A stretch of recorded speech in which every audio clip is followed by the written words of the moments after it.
حافظ محمد زبیر اہل حدیث کے بڑے اچھے پیارے اخلاق کے آدمی ہیں ماشاءاللہ. ان کا ایک کلپ آیا ہے جس میں وہ کہہ رہے ہیں کہ میرے بارے میں انہوں نے رد کیا ہے کہ بعض لوگ خلا کے مسئلے میں بہت شدت اختیار کرتے ہیں. معروف موقف ہے. باقی ٹھیک ہے، جو حنفی فقہ کو فالو کرتے ہیں وہ ان کے پروسیجر کو فالو کر لیں. ٹھیک ہے، جو حنبلی اسکول آف تھاٹ کو فالو کرتے ہیں، الحدیث اسکول آف تھاٹ کو فالو کرتے ہیں، وہ ان کے پروسیجر کو فالو کر لیں.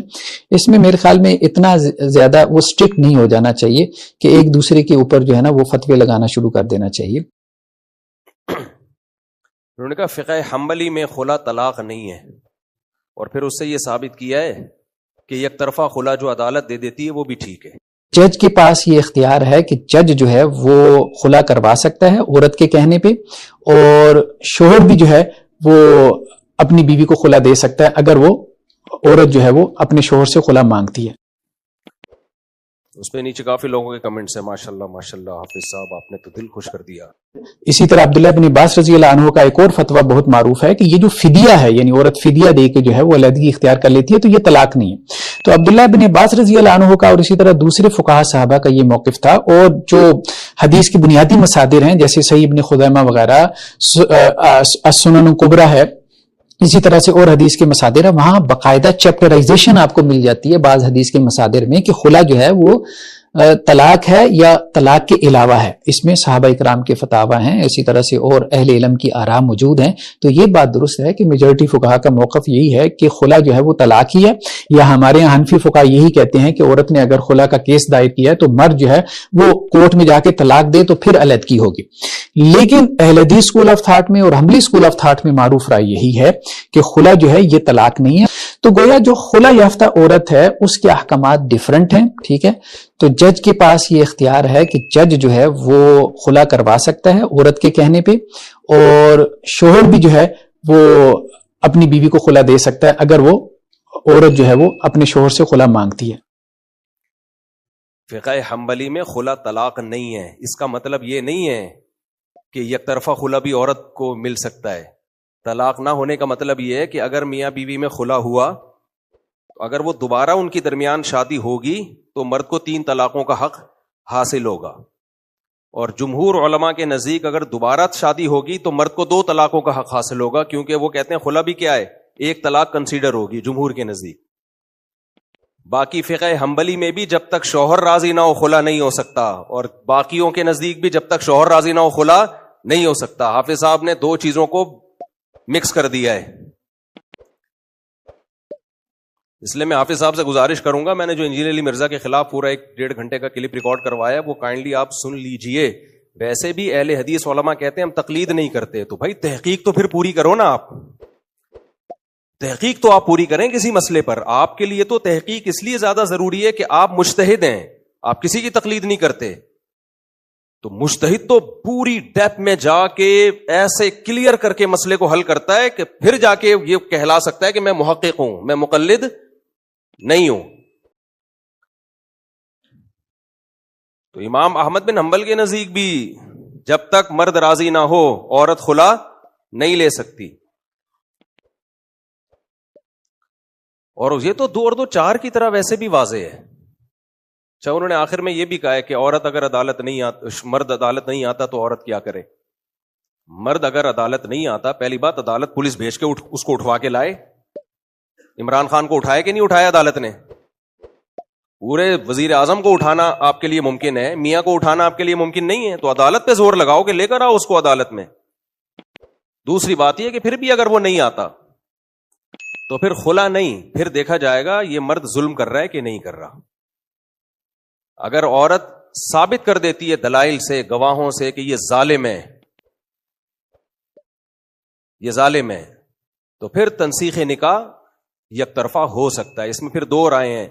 دارالعلوم کرنگی کی رائے یہ ہے کہ مرد کا نہ آنا پھر یہ سمجھا جائے گا کہ جو الزامات مجھ پہ لگے ہیں وہ میں نے مان لیے ہیں، یعنی میں ظالم ہوں مان لیا ہے، تو اس کا یہ اقرار سمجھا جائے گا. تو مرد کا اگر ظالم ہونا ثابت ہو جائے مخصوص نوعیتوں کے ظلم میں وہ ثابت ہو جائے تو پھر عدالت نکاح کو یک طرفہ بھی ختم کر سکتی ہے. جبکہ جامع الرشید کی رائے یہ ہے کہ مرد کا نہ آنا یہ نہیں سمجھا جائے گا کہ مجھ پہ ظلم ہوا ہے، میں مان لیا. وجہ اس کی ہے کہ مرد کو پتا ہے جانے کے بعد بھی عورت کو عدالت نے خلا تھمانا ہی ہے, نہیں جانے کے بعد بھی تھمانا ہے, تو میرے جانے نہ جانے سے جب کوئی فرق ہی نہیں پڑ رہا تو میں جا کے بلا وجہ اپنا پیسہ کیوں خرچ کروں؟ تو اس لیے نہ جانا نقول نہیں سمجھا جائے گا. نقول کہتے ہیں کہ اقرار کر لیا گویا اس نے, قسم نہیں اٹھا رہا, یعنی وہ مان لیا کہ میں ظالم ہوں. تو جامعۃ الرشید کہتا ہے کہ بھائی نہ جانا نارملی حالات میں تو اس بات کا اعتراف ہے کہ میں ظالم ہوں, لیکن جو قانون لا پاکستان میں چل رہا ہے اس میں یہ کہ شوہر آئے یا نہ آئے, شوہر خلا پہ راضی ہو یا نہ ہو, باہر صورت عدالت نے عورت کو خلا کی ڈگری پکڑانی ہے. تو جب اس کو پتا ہے میرے جانے سے بھی پکڑانی ہے, نہیں جانے سے بھی پکڑانی ہے, جاؤں گا تو وکیلوں کا خرچہ ہوگا, چک چک پخ پخ ہوگی, نہیں جاؤں گا تو آرام سے بیٹھا رہوں گا یہاں پہ, تو ایسی صورت میں نہ جانے کو یہ کیسے سمجھا جائے گا کہ اس نے الزامات مان لیے جو اس پہ لگے ہیں؟ بہرحال یہ دونوں رائے ہیں, جس کو جس رائے پر اعتماد و فتویٰ لے. لیکن حافظ صاحب آپ یہ تو سوچو کہ مرد پہ کا ظالم ہونا بھی ثابت نہیں ہوتا اور پھر بھی عورت یک طرفہ کورٹ سے خلا لے لیتی ہے, یہ کسی کی بھی رائے نہیں ہے. قرآن کے بھی خلاف ہے, حدیث کے بھی خلاف ہے, چاروں اماموں کے فقہ کے بھی خلاف, اور اہل حدیث علماء کے بھی خلاف. آپ نے جس اہل حدیث عالم کا حوالہ دیا ہے وہ تو ابھی کے ہیں, علامہ شوکانی کو آپ پڑھ لیتے, اور جتنے اہل حدیث علماء ہیں, ہم نے تو اہل حدیث کے مدارس کے فتاوی پڑھے کہ یہ خلا کالعدم ہے. لیکن مسئلہ اہل حدیثوں کے ساتھ یہ ہے کہ ان کی رائے ہر دور میں ہر شخص کی رائے ایک دوسرے سے مختلف ہوتی ہے. قاری خلیل الرحمان صاحب کی رائے یہ ہے, بڑے کانفیڈنس کے ساتھ وہ کہہ رہے ہیں کہ خلا عدالت ہی کے ذریعے ہو سکتا ہے. خلا عورت کا حق ہے اور طلاق مرد کا حق ہے, اور وہ خلا ہوتا بھی نہیں ہے کہ عورت مرد کو بولے تو مجھے خلا دے, اس کو خلا نہیں کہتے. اگر عورت مرد کو بولے کہ تو مجھے خلا دے اور مرد بولے میں نے دے دیا, تو یہ خلا نہیں ہے. خلا جب بھی ہوگا کورٹ میں ہوگا یا پنچایت میں ہوگا, گھر میں نہیں ہوگا. میاں بیوی آپس میں خلا کے ایگریمنٹ عدالت کے بغیر نہیں کر سکتے, جبکہ حافظ زبیر صاحب کہہ رہے ہیں کہ اگر عورت شوہر سے خلا مانگتی ہے, شوہر اس کو پرسنلی خلا دے دیتا تو بھی ہو جائے گا. جج کے پاس یہ اختیار ہے کہ جج جو ہے وہ خلا کروا سکتا ہے عورت کے کہنے پہ, اور شوہر بھی جو ہے وہ اپنی بیوی کو خلا دے سکتا ہے اگر وہ عورت جو ہے وہ اپنے شوہر سے خلا مانگتی ہے. لیکن اگر شوہر جو ہے وہ خلا نہیں دیتا تو پھر ایسی صورت میں عورت جو ہے وہ کورٹ کی طرف رجوع کرے. دونوں اہل حدیث کے بڑے علماء میں شمار ہوتے ہیں, اور دونوں کی رائے کیا ہے, جبکہ دونوں کا دعویٰ یہ ہے کہ ہم تحقیق کے بعد جواب دے رہے ہیں. تو اہل حدیث کا کوئی ایک موقف ہو تو آدمی کہے کہ یہ اہل حدیث کا مسلک ہے. دو تین بیٹھے ہوں گے نا, پھر ہم بریلویوں سے نہیں لڑیں گے, آپس میں لڑیں گے, یہ ہمارا مزاج ہے. پھر وہ اب مثال کوئی بھی مسئلہ دنیا کا بتا دو جس میں اہل حدیث سارے متفق. اب ایک بولے گا مسفل کیا سوال آیا کہ جی نماز کے فرضوں قیام جو رکوع ہوتا ہے, اس کے بعد جب بندہ سمع اللہ لمن حمدہ کہہ کر کھڑا ہوتا ہے تو ہاتھ باندھنے چاہیے یا چھوڑنے چاہیے. اب وہ اگر اہل حدیث باندھنے والا ہے تو وہ کہتا باندھنے چاہیے, میں بولتا 100% غلط ہے, ہاتھ چھوڑنے چاہیے. اب وہ بغلیں بجاتے اور ہم آپس میں مناظرہ کرتے. تو ان کا جو ہے مسئلہ وہ ہیں تقلیدی لوگ, جو امام کا مسئلہ وہ سب کا مسئلہ. ہم تو ہیں بے پیرے لوگ, ہمارا تو امام ہی کوئی نہیں ہے, ہم تو بے مرشد لوگ ہیں, تو ہم کس کی بات کو فالو کریں گے؟ ہمارا تو بچہ بچہ مفتی ہے, ابھی پڑھے گا بعد میں فتویٰ پیدائشی طور پر دینا شروع کر دے گا. ہم تو مفتیوں کے بارے میں خود کفیل ہیں, کسی کی ضرورت ہی نہیں. اچھا, کچھ لوگوں نے مجھے مشورہ دیا کہ جی آپ ایک عمر صدیق صاحب کو لے جائیں. اب ٹھیک ہے, عمر صدیق صاحب کو میں لے جاؤں, لیکن اب عمر صدیق کے مسائل آپ خود دیکھ رہے ہیں کہ ان کے اہل حدیث اپنے بھی نہیں مان رہے, تو دوسرے کیا مانیں؟ تو خلاصہ یہ کہ چاروں اماموں کا اس پر اتفاق ہے کہ خلا ایک ایگریمنٹ ہے. فقہ حنبلی میں بھی ہے, المغنی لابن قدامہ فقہ حنبلی کی مشہور کتاب ہے, اس کے مکتبہ تراث کے جو مشہور مکتبہ ہے نا, تو مغنی ابن قدامہ میں لکھا ہے ولا یفتقر الخلع الی حاکم, خلا جو ہے حاکم کا محتاج نہیں ہے, یعنی شوہر سے بھی ڈائریکٹ لیا جا سکتا ہے. نص علیہ احمد فقال یجوز الخلع دون السلطان, رواہ البخاری. آگے بخاری کی دلیل ہے کہ کوٹ کے بغیر بھی خلا ہو سکتا ہے. آگے اس میں لکھا ہے کہ عقلی دلیل دی ہے ولی انہ معاوضۃ، یہ عقد معاوضہ ہے جو جانبین سے ہوتا ہے. آگے لکھا ہے کہ ولی انہ قطع عقد بالتراضی اشبہ الاقالہ، کہ یہ دونوں کی رضامندی سے ایک ایگریمنٹ کو ختم کرنا ہے. یعنی نکاح کا ایک ایگریمنٹ ہوا تھا نا، تو اس کو دونوں کی رضامندی سے ختم کرنے کا نام ہے. تو مغرب نے قدامہ فقہ حنبلی کی مشہور کی ساری کتابوں میں لکھا ہے، تو میں نے ویسی ایک حوالہ دے دیا آپ کے سامنے. دوبارہ عبارت پڑھ لیتا ہوں. ولا يفتقر الخلع الى حاکم نص علیہ احمد. اس میں حاکم کے یہ قاری خلیل پر رد ہے، وہ کہتے ہیں نا حاکم کا ہونا ضروری ہے. خیر قاری خلیل تو فقہ حنبلی کو نہیں مانتے. باقی فقہ حنبلی کی اس کتاب میں لکھا ہے ولی انہ معاوضۃ، یہ عقد معاوضہ ہے. آگے لکھا ہوا ہے کہ یہ کالبیع والنکاح، یہ بیع اور نکاح کی طرح ہے. جیسے بیع دونوں طرف کی رضا سے ہوتی، نکاح دونوں طرف کی رضا سے ہوتا. آگے لکھ رہے ہیں ولی انہ قطع عقد بالتراضی، یہ آپس کی رضا مندی سے ایک ایگریمنٹ کو، یعنی نکاح کے ایگریمنٹ کو ختم کرنا. تو یہ خود ایک جدید ایگریمنٹ ہے. تو فقہ حنبلی میں بھی میاں بیوی کی مرضی کے بغیر، دونوں کی مرضی کے بغیر خلا نہیں ہوتا. جج اخپل طریقے سے اپنے طور پر نکاح کو ختم نہیں کر سکتا. زبیر صاحب چونکہ ہیں اچھے اخلاق کے اور علماء کا احترام کرنے والے ہیں، مقصد کسی کی ذات پہ طنز نہیں ہے. تو یہ اجماعی مسئلہ ہے. اس میں یک طرفہ عورت نے عدالت سے خلا لے لیا، یا تو ظالم ہونا ثابت کرے، وہ ایک الگ چیز ہے بالکل، اور صرف دعوے برائے دعوے نہ ہو، گواہوں سے ثابت کرے، گواہوں سے کہ یہ ظالم ہے. تو ثابت کرتی ہے ظالم ہونا، اور وہ ظلم ایسا ہو کہ تنسیخ نکاح کا ذریعہ بن سکتا ہو. تو ہم تو اتنے براڈ مائنڈیڈ ہیں، ہم کہتے ہیں عدالت خلا کا لفظ استعمال کرے، لیکن ہم پھر بھی عورت کو ظلم سے نجات دلانے کے لیے اس کو تنسیخ قرار دے دیتے ہیں کہ چلو یار عدالت سے لفظ میں غلطی ہو رہی ہے، لیکن تنسیخ نکاح کی شرطیں پائی جاتی ہیں تو ہم اس کو کالعدم قرار دے دیتے ہیں. لیکن یہ کہ عورت جب بھی اٹھ کے جائے وہ عدالت سے کہے کہ میں نے میاں کے ساتھ نہیں رہنا، مجھے میاں کی شکل پسند نہیں ہے، یا میاں ہی پسند نہیں ہے، غفار بھائی پسند آ گئے، سلیم بھائی پسند آ گئے، تو عدالت کو یہ رائٹ ہے کہ وہ یک طرفہ خلا دے دے. یہ نہیں ہوتا. پھر گرل فرینڈ بوائے فرینڈ میں اور میاں بیوی میں کوئی فرق بولو نہیں رہے گا. یہ اتنا بڑا بلنڈر اہل حدیث لوگ کر رہے ہیں، میں حیران ہو رہا ہوں کہ یار آپ مسئلہ کس نوعیت کا بیان کر رہے ہیں، اور آپ اس پہ محقق کا دعویٰ کر کے بھی آپ کہتے ہیں یعنی ہم محقق ہیں، دعویٰ یہ ہے، اور تحقیق کا یہ عالم ہے. آپ کو فقہ حنبلی کا نہیں پتا. کتنا بڑا بلنڈر ہے. عبداللہ بن عباس کے نزدیک خلا طلاق نہیں ہے، امام احمد بن حنبل کے نزدیک خلا طلاق نہیں ہے، ابن تیمیہ کے نزدیک خلا طلاق نہیں ہے. اس کا مطلب کیا ہے؟ مطلب یہ نہیں ہے کہ شوہر کی مرضی کے بغیر ہو جائے گا. مطلب یہ ہے کہ خلا سے جب علیحدگی ہوگی تو دوبارہ اگر شادی ہوتی ہے تو مرد کے پاس 3 طلاقوں کا حق ہوگا، اور جمہور کے نزدیک اب 2 طلاقوں کا حق ہوگا. یہ ہرگز اس سے یہ استدلال نہیں کیا جا سکتا کہ دونوں کی مرضی کے بغیر بھی ہو سکتا ہے. یہ خلا چونکہ ایگریمنٹ ہے، ایگریمنٹ کبھی بھی 2 پارٹیوں کے مرضی کے بغیر نہیں ہو سکتا. تو سارے دلائل جو میں نے 1.5 گھنٹہ دیے ان کا کوئی جواب نہیں ہے، بس ایسی ایک بات چلا دی. اب اس سے کنفیوژن کتنی پھیلے گی.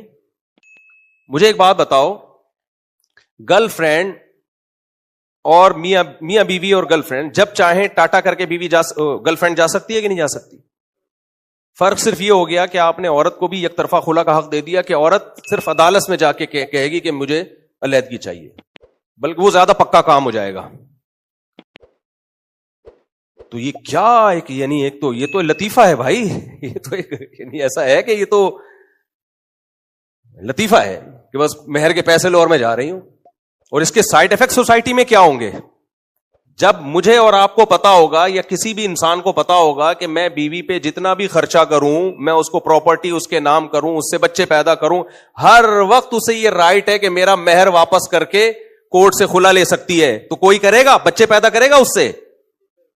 کہے گا یار اس کو تو کبھی بھی مارکیٹ سے شارٹ ہو سکتی ہے. یہ تو آپ نے یورپ سے بھی زیادہ آسان بنا دیا میاں بیوی کے رشتے کو ختم کرنا. قاری خلیل الرحمان نے بھی یہی کہا ہے اور حافظ زبیر صاحب نے بھی یہی کہا ہے. آپ اس کے سائیڈ ایفیکٹ تو دیکھو، اس کا ریزلٹ کیا نکلے گا. یہ تو یہود و نصارہ کے مذہب میں اتنی اجازت نہیں ہے، اور اتنی اجازت تو یورپ میں نہیں ہے جو آپ دے رہے ہو خواتین کو، اور اس کا نقصان خواتین کو ہوگا بالآخر. کہ مرد شادیاں کرنا چھوڑ دیں گے جب دیکھیں گے نا وسیم کی بیگم بھی بھاگ گئی, بھائی یہ والے وسیم نہیں جو بیان سن رہے ہیں ان کے علاوہ, غفار صاحب بھی بھاگ گئے ان کی بیگم بھی, تو جب یہ سوسائٹی میں زیادہ چلے گا تو مرد کہے گا بھائی ریزرو رہو, نہ بچے پیدا کرو اور نہ اس کو پراپرٹیاں دو, نہ ان کے نام مکان کرو, کسی بھی وقت ٹاٹا کر کے جا سکتی ہے, کیونکہ قالی خلیل الرحمان اہل حدیث وہ محقق مفتی طارق مسعود تو اندھا مقلد, فتویٰ مقلدوں کا نہیں چلتا, محققین کا چلتا ہے. حافظ زبیر صاحب تو بہت ہی براڈ مائنڈیڈ, بہت اچھے اخلاق کے ہیں, ان کا بھی یہی فتویٰ ہے, محقق ہیں کہ بھئی عورت کورٹ سے جب چاہے خلا لے سکتی ہے. وہ اتنا تکلف کرتے ہیں کہ ہاں گناہ ہوگا, ہاں گناہ ہوگا. نہیں بھائی صرف گناہ نہیں ہوگا, اس کو رائٹ ہی نہیں ہے. اس آیت کا کیا مطلب ہوا؟ او بیدہ عقدۃ النکاح, نکاح کی چابی کس کے ہاتھ میں ہے؟ مرد کے ہاتھ میں. اس آیت کا کیا مطلب ہے؟ میں نے دلائل کے تو اس میں انبار لگائے ہیں جو میں نے کلپ ریکارڈ کروایا ہے, اس پہ وہ دوبارہ سن لیں. تو فقہ حنبلی میں ایسا کچھ بھی نہیں ہے. تو خیر ہم کہاں سے کہاں نکل لیے. تو اسلام میں عورت آتی اپنی مرضی سے, میرے بھائی جاتی کس کی مرضی سے ہے؟ میاں کی مرضی سے, تبھی تو ہی از کالڈ میاں. اچھا اس میں بھی حافظ صاحب نے کہہ دیا وہ بخاری کی حدیث جس میں خلا کا کیس ہے, اس میں نبی نے شوہر کو بلا کے کہا ان کو طلاق دو. یہ طلاق کے الفاظ شاذ ہیں.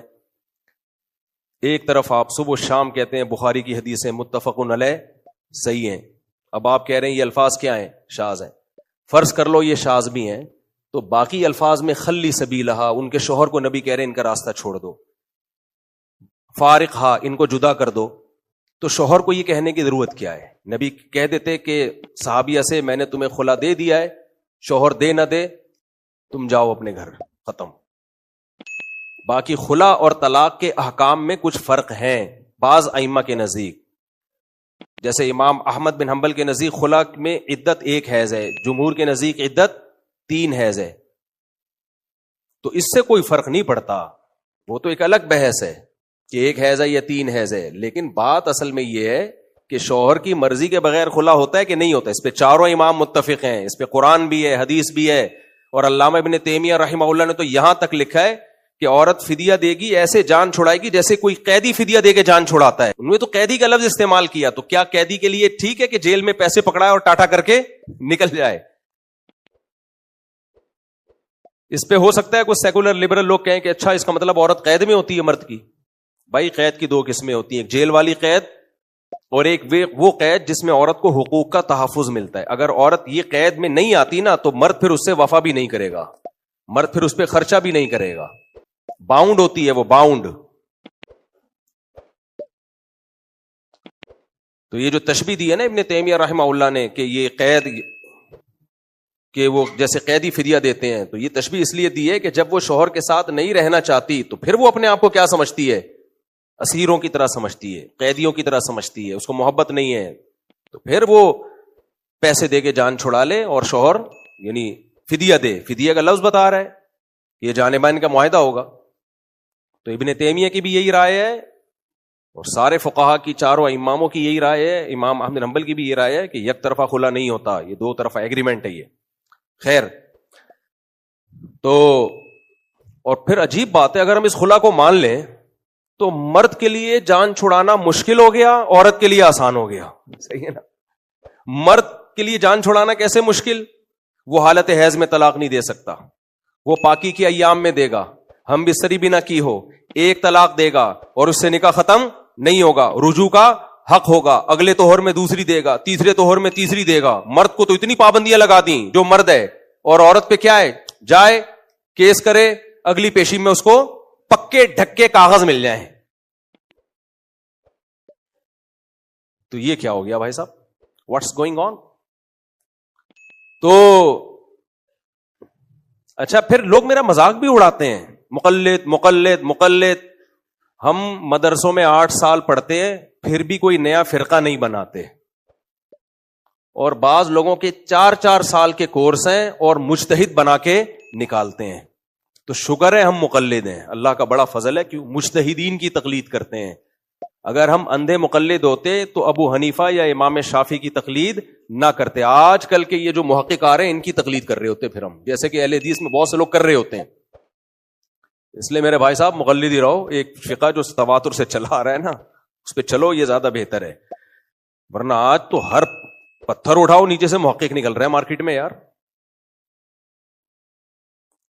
ہر آدمی نئی چیز لا رہا ہے مارکیٹ میں, ہر آدمی نئی چیز لا رہا ہے. جو امت کے اتفاقی اجماعی مسائل ہیں ان میں کنفیوژن پیدا کی جا رہی ہے. یہ تحقیق آپ کو مروائے گی بھائی. یہ اسلام نیا ہے یا پرانا ہے؟ تو جب 1200-1300 سال پہلے فقہ کو مدون کر لیا, مسائل پہ تحقیق کر کے کتابیں لکھ لی گئیں, تو آپ کو اب نئی چیزیں لانے کی ضرورت کیا ہے؟ یہاں یہ لوگ کہتے ہیں 1200-1300 سال پہلے کے بجائے ہم نبی کے دور میں کیوں نہیں چلے جائیں؟ نبی صلی اللہ علیہ وسلم کے دور میں جو اسلام تھا نا 1200-1300 سال پہلے, اسی کو مرتب کر کے لکھا گیا ہے. کوئی الگ چیز لکھی ہوتی تو پھر ہم کہتے ہیں اس کو ہٹاؤ وہاں جاؤ. جیسے مصحف عثمانی حضرت عثمان کے دور میں لکھا گیا, تو کوئی کہے میں قرآن لینے کے لیے نبی کے دور میں کیوں نہیں چلے جاؤں؟ بھائی نبی کے دور کا الگ نہیں تھا, وہی تھا جس کو حضرت عثمان نے مرتب کیا. کوئی کہے میں بخاری لینے کے لیے امام بخاری کے دور تک کیوں جاؤں, اس سے پہلے کیوں نہیں جاؤں؟ بھائی امام بخاری نے وہی کام کیا جو پہلے تھا, اس کو مرتب کیا ہے. تو جب قرآن میں مانتے ہو کہ بعد والوں نے مرتب کیا, بالکل ٹھیک کیا, حدیث کو مرتب کیا, بالکل ٹھیک کیا, تو قرآن و حدیث سے اجتہاد کر کے مسائل نکال کے مرتب کر دیے, تو وہ غلط کیسے ہو گیا بھائی صاحب؟ اس میں امت پہ آپ اعتماد کیوں نہیں کر رہے؟